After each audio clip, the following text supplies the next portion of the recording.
ஆசீர்வாதமான கூட்டம். தன்னுடைய நாமத்துக்கு பயப்பட்டார். 138ஆம் சங்கீதம் 138ஆம் சங்கீதம் 8வது வசனம் இப்படி ஒரு வார்த்தை சொல்லுகிறது. கர்த்தர் எனக்காக யாவையும் செய்து முடிப்பார். கர்த்தாவே உமது கிருபை என்றும் உள்ளது. உமது கரத்தின் கிரியைகளை நெகிழ விடாது இருப்பேனாக. அல்லேலூயா. ஆண்டவர் சொல்லுகிறார், கர்த்தர் எனக்காக என்ன செய்வாராங்க? யாவையும் செய்து முடிக்கிற ஒரு ஆண்டவர். அப்போ நம்ம விசுவாசிக்கணும். இது ரொம்ப அருமையான ஒரு வார்த்தை. இதை நான் ராத்திரி 10:30 மணிக்கு இங்கே உட்கார்ந்துகிட்டு இதை எடுக்கிறேன். எனக்கு நேற்று பூரா எந்த ஒரு வார்த்தையுமே கிடைக்கவே இல்லை. ரொம்ப டென்ஷன் ஆகி நேற்று மூடி வச்சுட்டு போயிட்டு, ஆண்டவரே நாளை காலையில வரேன், ஏதாவது பேசுங்க. இந்த காலையில வரத்துக்கு முன்னாடி வந்து உட்கார்ந்தேன். ராத்திரி 10:30 மணிக்கு தூக்கம் தள்ளுகிறேன். இருந்தாலும் ஆண்டவர் நாளைக்கு பேசணும், நீங்க ஏதாவது செய்யுங்க அப்படின்னு போது ஆண்டவர் இந்த வார்த்தை சட்டத்தை வெளிப்படுத்தினார். அந்த வார்த்தை தான் சொல்றார், கர்த்தர் எனக்காக யாவையும். அப்போ இந்த செய்து முடிப்பார் அப்படின்றதுக்கு முன்னாடி ஒரு காரியத்தை ஆண்டவர் வெளிப்படுத்துறார். என்ன, ஏன் இதை கேட்டாரு? அதுல இன்னொரு ஆசீர்வாதங்கள். அதாவது கர்த்தாவே உமது கிருபை என்றும் உள்ளது. நம்ம ஜெபிக்கும் போதெல்லாம் நல்லா நீங்க என்ன பண்ணணும் அப்படின்னா, கர்த்தரை உயர்த்தி பாடனோட கிருபையை நினைக்கணும். நம்ம எப்பவுமே எடுத்த உடனே வந்து ஆண்டவரை இதை கூட, ஆண்டவரை அதை கூட, ஆண்டவரை அப்படின்றோம். ஆனா தாவீது நிறைய கற்றுக் கொடுக்கிறார். நிறைய நீங்க வேத கலாசாலை போக வேண்டிய அவசியமே இல்லை. சங்கீதங்களை வாசிங்கன்னா எப்படி ஜெபிக்கணும், எங்க ஜெபிக்கணும், எந்த சூழ்நிலைக்கு என்ன தேவனை உயர்த்தணும் அப்படின்றதெல்லாம் ஆண்டவர் ஆசீர்வாதமான காரியத்தை செய்கிறவராய் அவர் இருக்கிறார். ஆண்டவருடைய நாமத்துக்கு பயமுண்டாகட்டும். கர்த்தர் நல்லவராய் நல்ல தேவனாய் இருக்கிறார். நல்ல கவனிச்சு பாருங்க. அவர் சொல்றாரு, கர்த்தர் எனக்காக யாவையும் என்ன செய்வாரா? செய்து முடிப்பார். கர்த்தர் எனக்காக யாவையும் செய்து முடிப்பார். அப்ப எனக்காக செய்து முடிக்கணும் அப்படின்னா அவர் எப்படி பேசுறாரு? கர்த்தாவே உமது கிருபை, என் மேல கிருபை வந்தா எல்லாமே செய்து முடிக்கிறார். அல்லேலூயா. இப்ப அடுத்த காரியம் பேசுறாரு. அதாவது உமது கரத்தின் கிரியைகளை கொஞ்சம் என்ன பண்ணாதீங்க, நெகிழ தள்ளாம ஒதுங்காம ஸ்ட்ரைட்டா நல்லா நேர்த்தியா எனக்காக என்ன செய்வீங்களோ அதை செய்து முடியுங்க. அல்லேலூயா.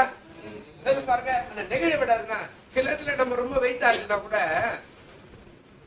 ஒருத்தர் ஒரு பார்சல் கூட்டு வந்தாரு, ஜெபம் பண்ணுப்பானா, சரி கீழே வச்சுட்டு தூக்குப்பா அப்படின்னு சொல்லிட்டு தூக்கி பிடிச்சு நான் ஜெபம் பண்ணிட்டு கை கழுப்பாக்கிட்டே இருக்குது பாருங்க.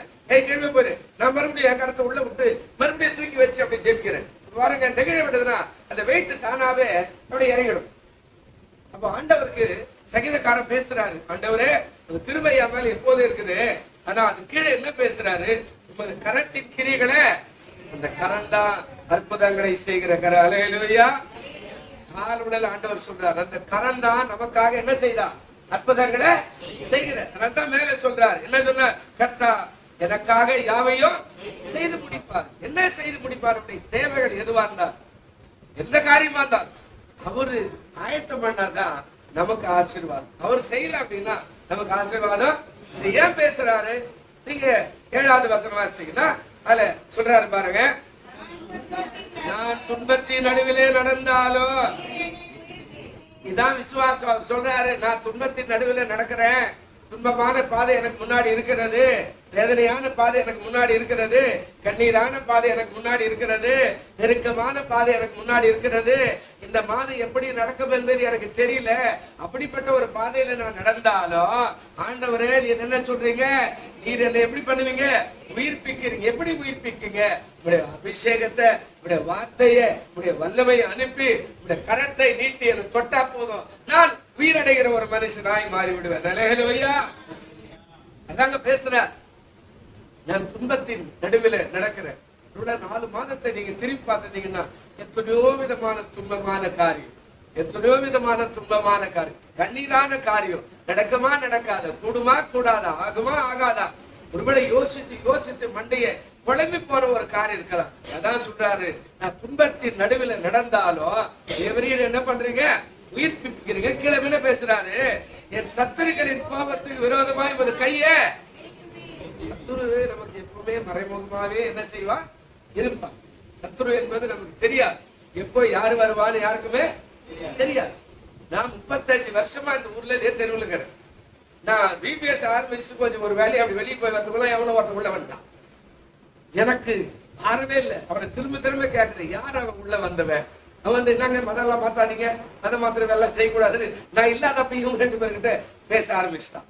எனக்கு யோசிக்கிறேன், இது வரைக்கும் நீங்க அனுப்பலி யாரையும் அந்த மாதிரி, யார் அவன் வந்தா, யார் அவன், இந்த ஏரியாவில் யார் அவன், எனக்கு கொஞ்சம் காட்டுங்க. இந்த வரைக்கும் ஜெபம் பண்ணுகிறேன். அப்ப சத்துரு எப்படி வருவான்னு யாருக்கும் தெரியாது. எந்த மூலையில இருப்பான், எந்த சூழ்நிலையில வருவான்.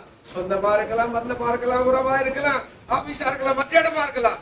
எங்க இருந்து நமக்கு சத்துரு எழும்புவான் என்பது யாருக்குமே தெரியாது. ரெண்டாம் பேசுறாரு, நான் துன்பத்தின் நடுவில் நடந்தாலும் தேவரீர் என்ன பண்றீங்க, உயிர்ப்பிக்கிற ஒரு ஆண்டவரா இருக்கிறீங்க. கீழே பேசுறாரு, எனக்கு சத்துருக்களின் கோபத்துக்கு விரோதமாய் உங்க கையை கொஞ்சம் ஹல்லேலூயா ஆண்டவர் சொன்னார். அவருடைய கரம் ரட்சிக்கிற கரம். அவருடைய கரம் என்ன கரங்க? ரட்சிக்கிற கரம். நாம நினைக்கிறோம் அவர் என்ன பண்ணுவாருங்க, இவ்வளவு காலமா பண்ணலங்க. ஆனா நம்முடைய வாழ்க்கை ஏதாவது மாறிக்கிறான்னு நம்ம பார்க்கணும்.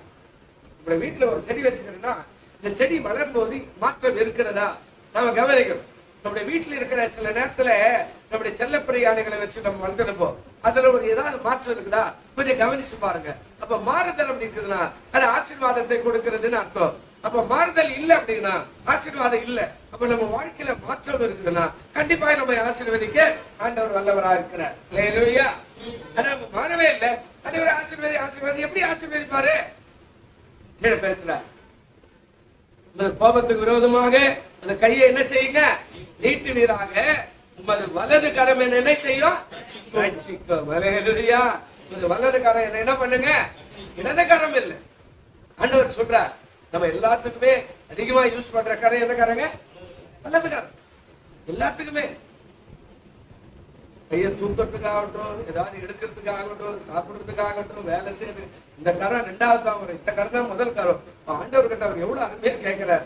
நீங்க யோசிச்சு பாருங்க, என்னைக்காவது இது மாதிரி ஒரு ஜெபத்தை நீங்க பண்ணி இருக்கிறீங்களா? உமது வலது கரம், உமது இடது கரம் என்ன அப்படி இல்லை. ஏன்னா இதுக்கு அர்த்தம் இருக்கிற பரலோகத்துல அதாவது இரு பிரிவாக ஜனத்தை பிரிப்பார் என்று வேதம் சொல்லுகிறது, வெளிப்படுதல்ல. அதை மத்தேயிலே சொல்லிட்டு போய்கிறார் தரிசனமா. அதாவது வெள்ளாடுகளை செம்மறி ஆடுகளையும் அவர் என்ன செய்வாரா, வெவ்வேறாக பிரிப்பார். வெள்ளாடுகளில் ஒரு பக்கமோ செம்மறி ஆடுகளில் ஒரு பக்கமோ பிரித்து வைப்பாரா. அப்ப பிரித்து வந்து சொல்லுவாரா, வலது கரத்துல பார்த்து சொல்லுவாரா, எனக்காக பாடுபட்டீங்க, எனக்காக ரத்த சிந்தினீங்க, எனக்காக பூமியில போராடி வாழ்ந்தீங்க, நீங்க நன்மை செய்தபடினால நீங்கள் பரலோக ராஜ்யத்துக்குள்ள பிரவேசிங்கள். இடது பக்கம் இருக்கிறவங்கள பார்த்து சொல்லுவாரா, எனக்காக வாழல, எப்ப பார்த்தாலும் குறை பேசுறேன், எப்ப பார்த்தாலும் அதாவது துக்கமாவே வாழ்ந்த, விசுவாசம் இல்லாத வாழ்ந்த நீங்கள் உங்களுக்கு ஆயத்தம் பண்ணி இருக்கிற நரகத்துக்கு செல்லுங்கள் என்று சொல்லுவாராம். பிரியமானவர்களே, தாவீது எவ்வளவு ஞானமா செபிக்கிறார், நல்லா கவனிச்சு பாருங்க. அழகாக பார்த்து சொல்றார், நான் துன்பத்தின் நடுவில் நடந்தாலும் என்னை கொஞ்சம் உயிர்ப்பிக்கிற ஆண்டவர் நீர் தான். ஹல்லேலூயா சொல்லுங்க, ஹல்லேலூயா. அடுத்த 2வது சொல்றாரு, என் சத்துருக்களின் கோபத்துக்கு விரோதமாக உமது கையை கொஞ்சம் என்ன பண்ணுங்க, எனக்கு இல்ல உங்களுடைய கையை கொஞ்சம் நீட்டினா அவன் கோபத்தை உங்களுடைய கரத்துல பட்டு அது இல்லாத இடத்துக்கு ஓடி போயிடும். ஏன்னா நீதான் பெரியவ. ஹல்லேலூயா. 3வது பேசும்போது சொல்றாரு, உமக்கு உமது வலது கரம் என்ன செய்யுங்க, என்ன வல்லது கரம். அப்படியே தாவீது சொல்லுவா 139 சங்கீதம் என்று நினைக்கிற பக்கத்திலே இருக்கு பாருங்க.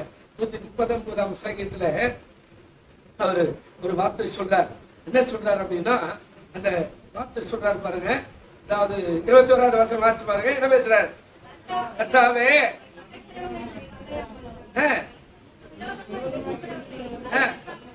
நல்ல பேசுற, கர்த்தாவே உம்மை பகைக்கிறவர்களை நான் பகையாமலும் உங்க விரோதமாய் எழும்புகிறவர்களை அருவருக்காமலும் இருப்பேனோ.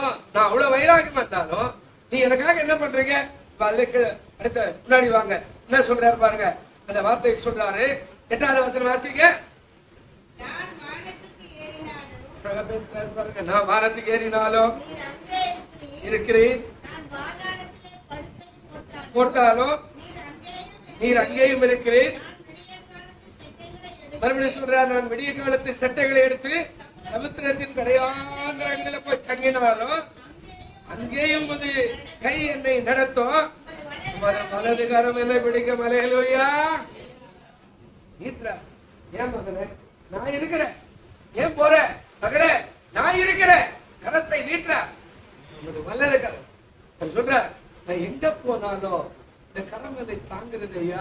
அதோ இந்த வார்த்தை சொல்றாரு, உமது வலதுகாரம் என்னை என்ன செய்யுங்க, ரட்சிக்கும். அப்போ நம்ம கூட சில நேரத்துல ஐயோ என் பிள்ளைக்கு ஆபத்தேன்னு சொல்லி 2 கரத்தை ஒரு பக்கம் நீட்ட முடியல கூட, ஒரு கரத்தை எங்காவது கொடுத்து மகனே நான் இருக்கிறேன் அப்படின்னு சொல்லி நான் வரவழைக்கிறேன். அந்த வார்த்தையின்படி தகப்பனுக்கு சமமாக உங்களுடைய ஆண்டவர் சொல்றாரு, நான் எங்க போனாலும் ஒரு வலதுகாரம் என்னை தாங்கும். பிரியமானவர்களே, அப்போ நாம் செவிக்க கற்றுக்கொள்ளும் போது, சரியான முறையில் செவிக்க கற்றுக்கொள்ளும் போது தேவன் நம்ம ஒரு நாள் கைவிடுகிற தேவன் அல்ல. ஆனா நம்ம சரியா ஜெபிக்கல அப்படின்னா, நாம ஆண்டவரை ஏதோ ஆண்டவரை கண்ணுக்கு ஆண்டவரை உனக்கு மூக்குது ஆண்டவரை, நானும் 2 வருஷமா வரங்க ஆண்டவரை, நீங்க ஆண்டவரை கேட்க மாட்டிய ஆண்டவரை, அப்படியாகும் இப்படியாகும், இதெல்லாம் நம்ம பேசினா ஒரு பலன் இல்லை. ஆனா ஜெபிக்க எப்படி நீ செய்ய வேண்டும் என்பதை கற்றுக்கொண்டேன்னா கர்த்தர் உங்களை ஆசீர்வதிக்க நல்லவராய் இருக்கிறார். இன்னும் கொஞ்சம் மேல இந்த ஜெபத்தை பாரு. 138ஆம் சங்கீதத்திலே 6வது வசனம் கொஞ்சம் பாருங்க, என்ன பேசுறாரு. இப்ப எப்படி பேசுறாரு ஆண்டவரை? கர்த்தர் எப்படிங்கிறாரா? ஆண்டவரே உமக்கு கண் இல்லையோ ஆண்டவரே, அவரை போற ஆண்டவரை, இவரை போற ஆண்டவரே அப்படின்றோம். நம்ம எடுத்து கொண்டே ஆண்டவரே குருடராவே மாத்திரும். ஆனா இவன் என்ன கேட்கிறா, கர்த்தர் நீர் எப்படிங்கிறீங்க, உயர்ந்தவராய், அதாவது பெரியவராய், பராக்கிரமசாலியாய், ஆண்டவரே அந்த சராசரங்களை உண்டாக்கின உயர்ந்தவராய் இருந்தோம் தாழ்மை உள்ளவர்களை நோக்கி பார்க்கிறீர். யாருங்க? யாக்கோபு நிருபம் 4ஆம் அதிகாரம், புதிய ஏற்பாடுல கூட சொல்லுவாரு. யாக்கோபு நிருபம் 4ஆம் அதிகாரம் 10வது வசனத்தை கொஞ்சம் பாத்தீங்கன்னா ஒரு வார்த்தை அழகா பேசுறாரு. கொஞ்சம் வாசி பாருங்க. கர்த்தருக்கு முன்னாடி என்ன பண்ணுங்க, தாழ்மைப்படுங்க, அவங்க என்ன செய்வாருங்க. கேக்குறா, என்ன வார்த்தை கேக்குறா, கர்த்தர் உயர்ந்தவராய் இருந்தோம் தாழ்மை உள்ளவர்களை என்ன செய்யறாரு, மனதுல, சரீரத்துல இல்ல, மனதுல, உள்ளத்துல, எண்ணத்துல எப்படி ஒருவன் தாழ்மையா இருக்கிறான் ஆண்டவர் பார்க்கிறார். அவனுக்கான தாழ்மை அதான் பேசுறார். நீர் உயர்ந்தவர் ஆண்டவரே, நீ சாதாரண மனுஷன் கிடையாது, நீர் உயர்ந்தவரா இருந்தோம் தாழ்மை உள்ளவர்கள் அவர் என்ன செய்யறாரா. பிரியமானதே, நம்ம வாழ்க்கையில ஜெபம் எப்படி செய்யணும்ன்றதை கத்துக்கிட்டீங்கன்னா கர்த்தர் நமக்காக எல்லாவற்றையும் செய்ய அவர் எப்படி இருக்கிறாரு, நல்லவராக இருக்கிறார். ஹல்லேலூயா. இந்த மாதம் நம்முடைய தேவைகளை கண்டிப்பாய் சந்திக்க அவர் வல்லவராக இருக்கிறார். ஆனா நம்ம ஜெபிக்க தெரியல. சரிங்க, உயர்ந்தவராக இருந்தோம் தாழ்மை உள்ளவர்களை அவர் என்ன செய்யறாருங்க, நோக்கி பார்க்கிறார். அடுத்த காரியம் சங்கீதம் 138:6 என்ன சொன்னார், வெற்றிமானவனையோ என்ன செய்யறாருங்க, தூரத்திலிருந்து அறிகிறார். நம்ம உள்ள எப்படி இருக்குதுன்றது தூரமாய் இருக்கிற பரலோக ராஜ்யத்திலிருந்து நம்ம அறிகிறார். 139ஆம் சங்கீதத்தில் கூட 1வது வசனம் அதான் சொல்றாரு. என்ன சொன்னாரு, கர்த்தாவே நீர் என்னை ஆராய்ந்து அறிந்திருக்கு, நீர் என்னை ஆராய்ந்து பரலோகத்தில் இருக்கிறாரு. ஆனா நம்ம ஆராய்ந்து பார்க்கிறார். என்ன சொல்றாரு, அழகா பேசுறாரு, நேர்த்திமையானவனையோ தூரத்திலிருந்து ஒரு மாற்றமும் இல்லையே. ஆனா உன்னை எப்படி ஆசீர்வதிக்கலன்னு சொல்றேன், ஒரு வாழ்க்கை மாற்றம் கூட இல்லையே, ஒரு மனம் மாற்றம் கூட இல்லையே, உன்னை நான் எப்படி ஆசீர்வதிக்கலன்னு சொல்றேன். நல்லா கவனிச்சு பாருங்க. பிரியமானதே பிள்ளைகள், நம்முடைய வாழ்க்கை எப்போதும் ஒரு நிலைமை அல்ல. ஆண்டவரண்டை வரும்போது நாம மாறுகிறவரா இருந்தா கர்த்தர் நமக்காக அவருடைய கரத்தை நீட்டாம ஒரு நாள் கை முடக்கவே மாட்டார். நான் இதை சொல்லல, ஆண்டவரே சொன்னார். சங்கீதம் 68 நினைக்கிறேன், எனக்கு ஆண்டவர் குறிப்பு வெளிப்படுத்துறார். வாசி பாருங்க. அதுல ஒரு வார்த்தை ஆண்டவர் சொல்றார். சங்கீதம்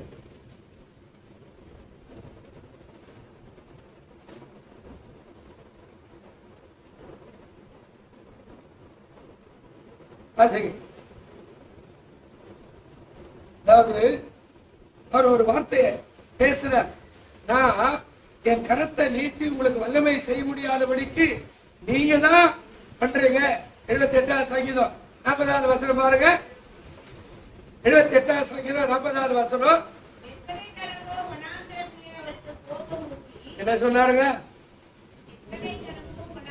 என்ன பேசுற, எத்தனையோ தரமோ அப்படிதான் சுருக்கமா வாச எத்தனை தரம், ஆனா கொஞ்சம் அழுத்தி வாசித்தா எத்தனை தரம், எத்தனையோ தரமோ வனாந்தரத்துல அவருக்கு நாம என்ன பண்ணிக்கிறோமா, எத்தனை நாள் போக முடிக்கிறோம் 4 மாசத்துல. அதாச்சும் பாருங்க, ஜெபம் பண்ண நாள், ஆலயத்துக்கு வராத நாள், யோசிச்சு பாருங்க, ஆராதிக்காத நாள், பரிசுத்தமாய் வாழாத நாள், ஒருவேளை வேதத்தை வாசிக்காத நாள், 4 பேருக்கு நல்ல வார்த்தை சுவிசேஷமாய் அறிவிக்காத நாள். நீங்க பணம் பொருள் கூட நான் சொல்லணும்.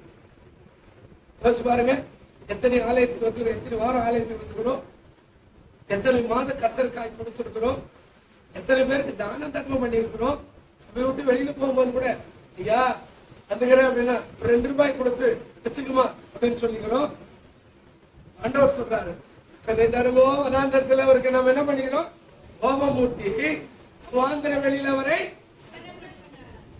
சொல்ற, அவாந்திர வெளியில விசனப்படுத்தினேன். 41வது வசனம் என்ன சொல்றாரு,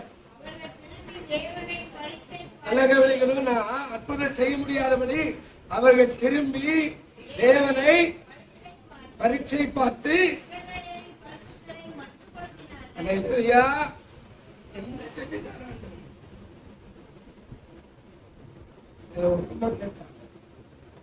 என்ன பெரிய கோயில தெரியுமா, பரவாயில்ல உடம்பு சரியில்லாதாயிட்டான், ஹாஸ்பிட்டல் படுத்துருப்பாரு.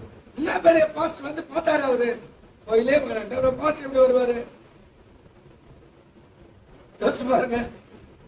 நீ எதுவுமே ஒதுங்கி போயிட்ட, அப்புறம் அவர் வந்து பார்க்கல இவரு வந்து பார்த்தாரா அப்படி கேட்கறது எப்படி. அவர்கள் திரும்பி அப்படின்னா அவர்கள் தேவனை வேண்டாம் என்று மனதில இன்னொரு இடத்துல சொல்ற, தங்கள் இருதயத்திலே அவரை எகிப்துக்கு திரும்பி போகும்படி செய்தார்கள். அவர்கள் திரும்பி தேவனை பரீட்சை பார்த்து இஸ்ரவேலின் பரிசுத்தரை என்ன பண்ணிட்டாங்க, நம்ம அவர் செய்ய முடியாதபடி மட்டுப்படுத்தினார்கள். கீழே 42 சொல்றாரு பாருங்க, அவருடைய கரத்தின் கிரியைகளை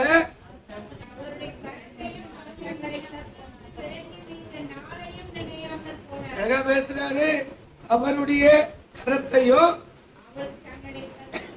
அவர் தங்களை சத்துருக்கு விலக்கி மீட்ட நாளையும் என்னைக்கு நினைக்கிறியோ அன்னைக்கு மறுபடியும் ஆசீர்வாதம் வரும். அல்லேலூயா. ஆனா நம்ம நினைக்கிறதே இல்லை, நினைக்கிறதே இல்லை. நீங்க எழுந்து இந்த தேவை கொடுங்கன்னு சொல்றதுக்கு முன்னாடி நீங்க சொல்லணும், ஆண்டவரே நேற்று வரையில என்னை காப்பாற்றின கர்த்தர்கள் கொடி கொடியாய் சொல்றோம். அல்லேலூயா. இந்த நாளுக்காய் நன்றி. நீங்க சொல்ல ஆரம்பிச்சாதான் அடுத்த ஆசீர்வாதத்தை ஆண்டவர் கொடுப்பார். பாக்குறோம், செடி நல்லா வருது, தண்ணியை ஊற்றணும். இன்னைக்கு தண்ணி ஊத்துனா இன்றைய செடி வளருவதற்கு வழி அதான். இன்னைக்கு நாம ஜெபித்து நன்றி சொல்லணும், நாளைக்கு அது ஆசீர்வாதம். அல்லேலூயா. அப்போ சங்கீதக்காரன் எப்படி ஜெபிக்கிறான், நம்ம வேதனையோடு கூடவே நம்ம ஆண்டவரை பார்த்துட்டோம். அதனால தான் செய்ய மறுக்கிறார். நம்ம அதுக்கு நன்றி இல்லாதவர்களா இருக்கிறோம், அதுக்கு நன்றி இல்லாதவர்களாய் வாழ்வோம், அதுக்கு நன்றி உள்ள பிள்ளைகளாய் காணப்படல. நம்ம மூலியமாவே தேவனுடைய நாமம் உலகத்துல தூஷிக்கப்படுகிற உலக மனுஷர் நம்மை குறித்து நிறைய காரியங்களை வச்சிருப்பான். அவங்க கிறிஸ்துவங்க, உண்மையானவங்க, அவங்க சண்டையெல்லாம் போட மாட்டாங்க, தப்பிதங்கள் எல்லாம் செய்ய மாட்டாங்க, நிறைய காரியங்களை வச்சிருப்பாங்க. ஆனா நம்ம ஏற்கு மாறா செய்யும் போது, நாமளே தூஷிக்க ஆரம்பிக்கும் போது கர்த்தர் துக்கப்படுகிறார். அதான் பேசுறார், கர்த்தர் எனக்காக யாவையும் செப்போம் சரியா இருந்தா. இன்னும் கூட 138 சங்கீதம் 5வது வசனம் சொல்ற, கர்த்தரின் மகிமை பெரிதாயிருப்பதினால் அவர்கள் கர்த்தரின் வழிகளை பாட கத்துக்க, நீங்க துதிக்க கத்துக்க, சோத்திரம் பண்ண கத்துக்க, தூங்கி இருந்து இந்த நாளை கொடுத்த கண்களை ஆண்டவரே அதற்காய் சோத்திரம் என்று சொல்ல கத்துக்க. நமக்கு எதுக்கு ஞாயிற்றுக்கிழமை ஆராதனை? ஆமா, நம்ம ஏதோ கடமைக்கு இல்லை, என் தேவன் எனக்காக ஜீவனை கொடுத்து சம்பாதித்து வச்சாரு, இல்லைன்னா நான் நரகத்துக்கு போக வேண்டிய ஆளு. நீங்க நான் போய் கத்துறேன், மனசார நான் ஆராதித்து வரப்போகிறேன் அப்படின்னு நாம சொன்னா செஞ்சா நம்ம வாழ்க்கை மாற்றப்படுகிற ஒரு வாழ்க்கை.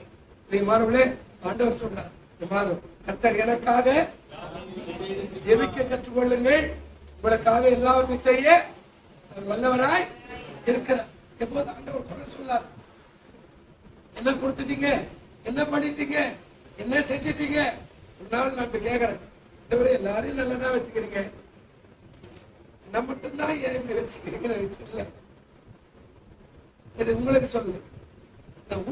ஊழியக்காரங்க வந்து, ஏன்னா எனக்கு பின்னாடி வந்தவரு, எனக்கு சமமாய் வந்தவரு, சொந்த இடம், சொந்த வீடு, காரு, மனைவி, பிள்ளைகள், அவங்களெல்லாம் நான் பார்ப்பேன். அப்புறம் சில நேரத்துல கேட்கிறேன், என்னாண்டவரே எனக்கு பின்னாடி வந்தவரு அவர் நல்லா தான் இருக்கிறார், என்ன மட்டும் பாவியான உணர்த்தவர் அடிக்கடி. அவர் அழைத்த அழைப்பு வேற, என்ன அழைத்த நாம் கண்ண மூடுவேன். ஆண்டவரே என்ன அழைத்த அழைப்பு 1979ஆம் ஆண்டு செத்து போக வேண்டிய ஆளு என்னை கூப்பிட்டு ஆண்டவர் எனக்கு ஜீவனை கொடுத்தாரு, சுகத்தை கொடுத்தாரு. எத்தனையோ கரை என்ன பார்த்து செத்து போயிடும் சொல்லிச்சு, அதெல்லாம் செத்தே போச்சு. ஆனா அந்த ஜீவனோட வச்சு என்ன மகிமையா நான் வாழ்ந்த, நான் பிறந்த இடத்தெல்லாம் திரும்பி பார்க்கறேன். நமக்கு இந்த தகுதி இருக்குதா? இந்த சபையை நடத்த தகுதி இருக்குதா? 4 பேர் மேல கை வச்சு ஆசீர்வதிக்க தகுதி இருக்குதா? அப்போ தேவன் வெளிப்படுத்துறார், அவர்களை அழைத்தது வேற, உன்னை அழைத்தது வேற. இப்ப நான் என்னை தேய்ச்சி கொண்ட அவ்வளவுதான்.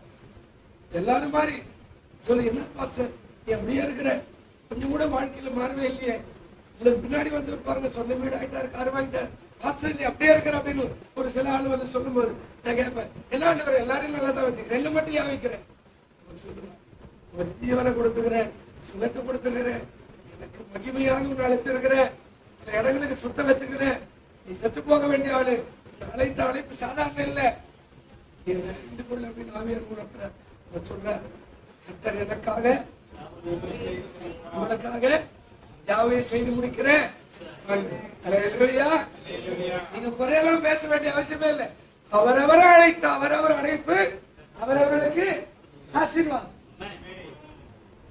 நீ என்ன பார்த்த கூட நல்லா இருக்கிறாரு சொன்ன, உன்ன மாதிரி நல்லா இல்ல, உன்ன மாதிரி என்ன நல்லா, ஏய் என்ன மாதிரி இருக்காத, நீ மோசம் போயிடுற அப்படின்னு. நான் படுத்துனா கூட எனக்கு தண்ணி மூண்டு கொடுக்குற ஆள் கிடையாது, நானா தான் போய் தண்ணி மூண்டு இருக்கணும். ஆனா நீ படுத்துக்கிட்டு தண்ணி மூணு மதிய வரும், உள்ள வரும், மருமக வரும், பேரக்குள்ள வரும், ஜாக்கிரதை, என் வாழ்க்கை கூட வேண்டாம். ஒரு நாள் வந்து நீங்க சொன்னது கரெக்ட் தாங்க. நான் யோசிச்சு பார்த்த உடனே, நீ போய் இந்த கஷ்டத்தோட பட்டேனை யாரு தண்ணி கொண்டு கொடுப்பா, நீ எதான் கொண்டு குடிக்கணும். நான் சொன்னேன், என் மனைவி சண்டை போட்டா கூட, யோ வேலை இல்லையா, நேரப்பட்டு தண்ணி கொண்டு அதை கொண்டாடுற அப்படின்னா கூட கொண்டு வந்து கொடுக்குறா, நான் சந்தோஷப்படுறேங்க. அந்த வாழ்க்கை ஆசீர்வாதம், இந்த வாழ்க்கை வேண்டாம், இது எனக்கான வாழ்க்கை. அடுத்தவங்களை பார்த்து வந்துடாது, அடுத்தவங்களை பார்த்து பொறாம கொள்ளாது, அடுத்தவங்களை பார்த்து அவங்க அப்படிங்கிறாங்க அப்படிங்கிறாங்க, கர்த்தர் எங்கிறாரு அப்படின்னு சொல்லாது. அவரவர்களை அழைத்த அழைப்பு அவரவர்களுக்கு ஆசீர்வாதம் சொன்னார். கர்த்தர் எனக்காக சொல்லு, ஜெபம் பண்ணு, உனக்கான அழைப்பு வேற, உனக்கான கிருபை வேற, உனக்கான ஆசீர்வாதம் வேற தேவன் கொடுக்க வல்லவராய் இருக்கிறார். கண்களை மூடுவோம். நல்ல பிதாவே, செய்தியை பார்த்துக் கொண்டிருக்கிற கேட்டுக் கொண்டிருக்கிற எல்லா மக்களுக்காக சோத்திரம், ஆசீர்வாதம். கர்த்தர் எனக்காக யாவை செய்து முடிப்பார் சொன்னீர். பார்த்துக் கொண்டிருக்கிற அத்தனை பேர்களையும் ஆசீர்வதித்து அவர்களுக்காக நன்மைகளை செய். இயேசுவின் நாமத்தில் வேண்டிக் கொள்கிறோம் நல்ல பிதாவே. ஆமென். ஆமென்.